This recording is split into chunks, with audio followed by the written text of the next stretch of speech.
ሰበር ዜና አመሻሹ ላይ አስደንጋጭ መረጃ ወጥቷል። ከፍተኛ ደም መፋሰስ በታየበት ውጊያ ላይ አንድ የኮር አዛዥ ጄኔራል መሞታቸውና 3 የኮር ኮማንድ አባላት መቁሰላቸውና በርካታ ወታደሮች መገደላቸውን ተረጋግጠዋል። በዚህ ውጊያ የኢትዮጵያ መንግስትና አጋሮቹ ከፍተኛ ኪሳራ ያስተናገዱበት ለኢትዮጵያ መንግስት ህልውና አደጋ ላይ የጣለው የውጊያ ግንባር ሆኗል። በዝርዝር እናየዋለን። አዲስ ወታደራዊ እንቅስቃሴ ተደርገዋል። በትግራይና ፌዴራል ኃይሎች ያለው ወታደራዊ ፍጥጫ በከፍተኛ ደረጃ ጨምረዋል። መከላከያ ሰራዊት በከፍተኛ ፍጥነት እየተጓዘ እንዳለና የህወሓት ጦር ቀድሞ ስትራቴጂካዊ ቦታዎችን መቆጣጠሩን ታውቀዋል። የቀድሞ የኢትዮጵያ አየር መንገድ ስራ አስኪያጅ አቶ ተወልደ ገብረ ማርያም ለከፍተኛ ኃላፊነት መታጨታቸውንም ሰምተናል። ክቡራና ክቡራት የየኔን ቤተሰብ በቆይታችን እነዚህና ሌሎች መረጃዎች በዝርዝር ይዘናል። እስከ መጨረሻው ከቆያችሁ ብዙ መረጃዎች ታገኛላችሁ። ለቤቱ አዲስ ከሆናችሁ ቻናላችንን ላይክ፣ ሼር እና ሰብስክራይብ በማድረግ የደወል ምልክቷን በማብራት የቤቱ አባል መሆን እንዳትረሱ። አሁን ወደ ዝርዝር ዘገባዎች እናልፋለን። አብራችሁን ቆዩ።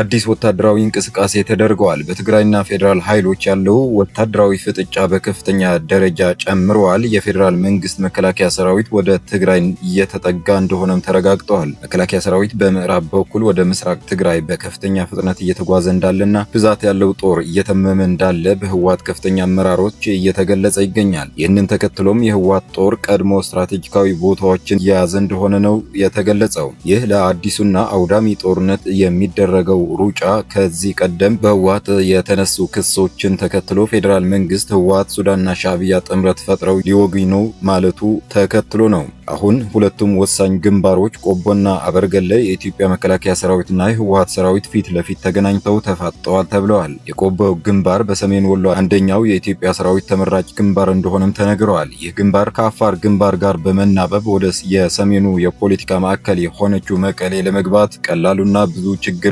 ሳይገጥመው ሰብሮ ለመግባት ጥሩ መስመር ነው ብሎ መርጦታል። ይህ ደግሞ ትልቅ የማጥቃት መስመር ሊሆን እንደሚችል ወታደራዊ ተንታኞች እየገለጹ የሚገኙ ሲሆን ጦሩ እያከማቸ እንዳለ ታውቋል። ሁለተኛው ግንባር የአበርገሌ ግንባር ሲሆን የአገው ታጣቂዎች ከትግራይ ጦር ጋር በመተባበር በአበርገልና ጽግቢ ተሰማርተዋል። ፌዴራል መንግስት እነዚህ ኃይሎች ለማጽዳት ብዛት ያለው ሰራዊትና ሚኒሻ እዚህ አካባቢ እያከማቸ እንደሆነም ነው የተገለጸው። እዚህ አካባቢ የህወሓት ጦር ስትራቴጂክ ቦታዎቹ ቀድሞ መያዙን ተከትሎ ለማስለቀቅ ከፍተኛ ትንቅንቅ ላይ እንዳለ ተገልጿል። በሌላ ዜና የኤርትራና የህወሓት ጥምር ጦር አንድ ላይ ተከዜን መጠጋቱ ታውቋል። ይህ ጥምር ጦር ኦም ሀጀር በተባለ አካባቢ ወደ ተከዜ እየተመመ እንደሆነም ታውቋል። የህወሓትና የሻዕቢያ ጽምዶ ተጠናክሮ የቀጠለ ሲሆን አሁን የጋራ ዘመቻዎች ለመጀመር የመጨረሻው ምዕራፍ ላይ የደረሰ ይመስላል። በመሆኑም ሁለቱም ኃይሎች ኤርትራ በተለያዩ ቦታዎች በጋራ ስልጠና ሲወስዱ ከቆዩ በኋላ በርካታ ጦር ወደ ወልቃይትና ሁመራ እየተጠጋ ይገኛል። ከፍተኛ የተሽከርካሪዎች እንቅስቃሴም በአካባቢው እንዳለ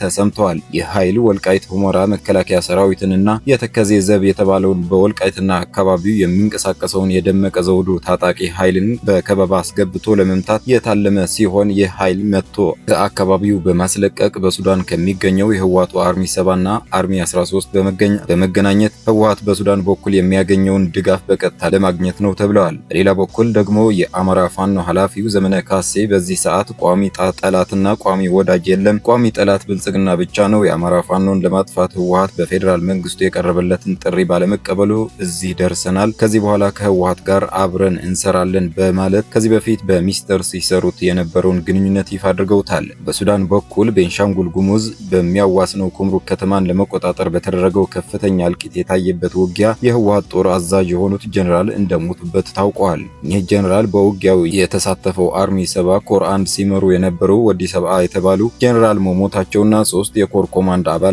መቁሰላቸውን ተረጋግጠዋል። ብዛት ያላቸው ወታደሮችም መሞታቸው ተረጋግጠዋል። በዚህ ጦርነት በኢትዮጵያና የተባበሩት አረብ ኤሚሬቶች በአሶሳ የጦር ካምፕ በማዘጋጀት ከፍተኛ ድጋፍ የተደረገለት የሐምዳን ደጋሎ አርኤስኤፍ ጦር ለጦር ድጋፍ ስትራቴጂካዊት ከተማ ኩምሩክ ተመቶ መልቀቁ የኢትዮጵያ መንግስትና አጋሮቹ ከፍተኛ ኪሳራ እያስተናገዱበት እንዲሁም ለኢትዮጵያ መንግስት ህልውና አደጋ ላይ የጣለው የውጊያ ግንባር ሆኗል። በዚህም ጦሩ አርኤስኤፍን ጦር በመደምሰስ በፍጥነት ወደ አሶሳ ከተማ የኢትዮጵያ ድንበርን ጥሶ እየገሰገሰ ነው ተብለዋል።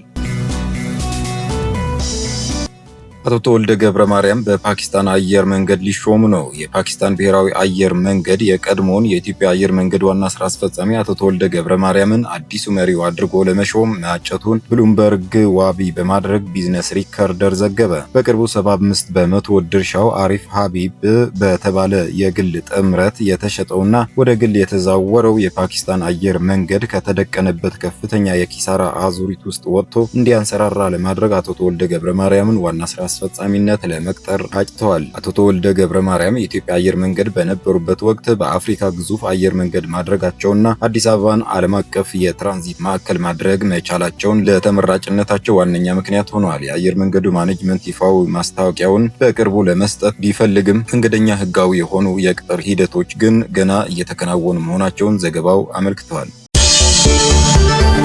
የተከበራችሁ የኔን ወዳጆች ዜናዎቻችን እነዚህ ይመስሉ ነበረ። ሌሎች ትኩስና ወቅታዊ ዝርዝር የትንታኔ ዜናዎች ቶሎ እንዲደርሷችሁ ቻናላችንን ላይክ፣ ሼር እና ሳብስክራይብ በማድረግ እንዲሁም የዶል ምልክቷን በማብራት አብራችሁን ሁኑ። መልካም ጊዜ